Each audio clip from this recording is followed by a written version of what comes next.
Hello everyone, in today's video I'm going to show you how easy it is to make an Ohio Star quilt block. To start, you are going to need 2 of your lighter colored fabrics and 2 of your darker colored fabrics at 5.5 inches square, and then 4 light colored and 1 dark colored at 4.5 inch square. So the first thing we're going to do is we're going to take our light colored from the 5.5 inch squares and we're going to draw a diagonal line on the wrong side of both pieces of fabric. We're going to use this to make half square triangles, which we will then turn into quarter square triangles. Once we have drawn our lines, we're going to take a light piece of fabric and a dark piece of fabric, and we're going to lay them right sides together, making sure everything is lined up. And I'm going to be testing out these new magic pins that I got in my sew sampler box. Some of them are forked and some of them are single. So I figured I would see how they worked and give my honest review at the end of the video to let you know whether or not they are worth the purchase. I just like to pop a few pins in here. That way I know my fabric isn't going to shift around when I head over to the sewing machine and I make my stitches. So we need to sew 1/4 of an inch from each side of our drawn line. That way we are going to get 2 half square triangles from each of these squares. And like always, I will chain stitch wherever I can. This saves on time and on thread. Once we have sewn on either side of those lines, I like to use a ruler and a rotary cutter to make my cut, but you could use a scissor here. Just cut right along that line or in between your 2 stitches. That way you will end up with the 2 half square triangles. Don't accidentally slip and cut into the stitches. So now that we have our 2 half square triangles, we need to place them together to make a quarter square triangle.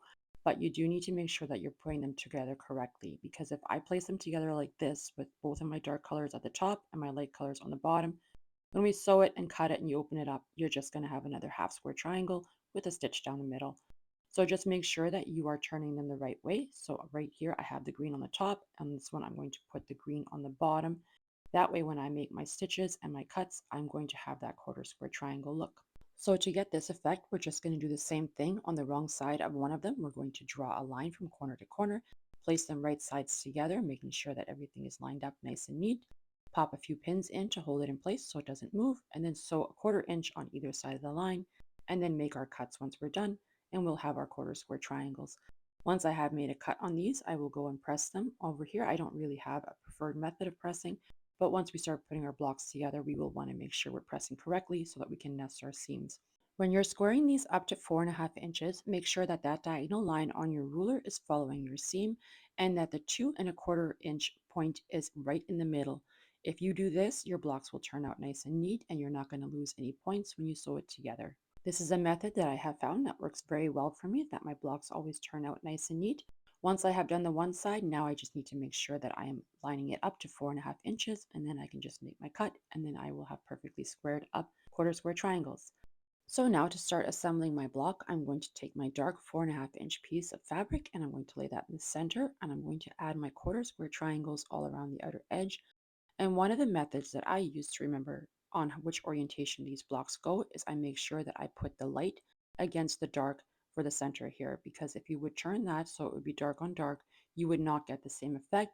So you want to make sure that you have the light and the darks touching here. Then we're going to take our last 4.5 inch squares of our lighter fabrics, and we're just going to lay them in the corners. And then now we have our Ohio Star block. So we are ready to start sewing this together, and the way I do that is I will take my center block, flip it so that it is right sides together with the one on the left, and do the same thing with the next row, and just continue doing this. This is just the way that I like to do it, and I like to stay organized when I am chain stitching. I'm going to take it and stack it so that I have my first row on the top, and then I'm going to do the same thing with my last row here. And I can take this all over to the sewing machine, and now I know exactly which block needs to be connected to which row and so forth. That way I can chain stitch and I'm not constantly getting up and moving around and, well, dropping pieces and getting them mixed up. I will double check as I am sewing them together to make sure that they are going together correctly. Now we are ready to press, and if we press to the center on these top and bottom rows, there's going to be too much bulk. So I am going to press to the outside. It is towards the light side, but you would want to do it this way. Your block will lay much flatter. If you try to press these seams to the center, there will be too much bulk. For your center one, your center row, you want to press towards the center block because again, this way you are reducing bulk. And if you can reduce it, you want to, it will make your quilting process a whole lot easier if you can get your blocks to lay nice and flat. Apparently I can't talk. So now I'm going to take my top row and lay it right sides together with my center row. And because of the way we pressed all of our seams. They are nesting perfectly, so I'm just going to line everything up nice and neat, and I figured this would be a perfect time to try out these forked pins that came in my sew sampler box. I am curious to see if these are so much better. I know some people love these pins and swear by them. I have never tried them. I usually just stick a single pin on the one side of the seam. This way, with the forked pin, you can get both sides of the seam, but I'm not sure if this is going to be much better. But we will try them, and I will be honest about it if I like them or not. They poke in really nice, like they're nice and sharp, so. And I do like the little grip handles on there. I feel like I like this better than my other ones. So my forked pins, yes, they work great, but I like to sew so that my needle isn't to the one side of the seam and then I pull my single pin out, and that's just more comfortable for me. So I think I will stick with my method. I might use these forked pins in the future, but would I go and spend extra money on them? No, I would not.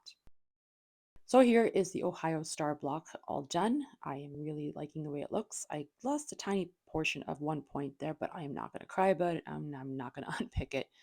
I feel like quilting is do what you want to do. So these pins work great, and I would definitely buy the single head ones, but the two-prong ones I would not spend extra money on because I feel like I don't need that. But they are really great pins. But that's all I have for today. Thanks for stopping by, and until next time.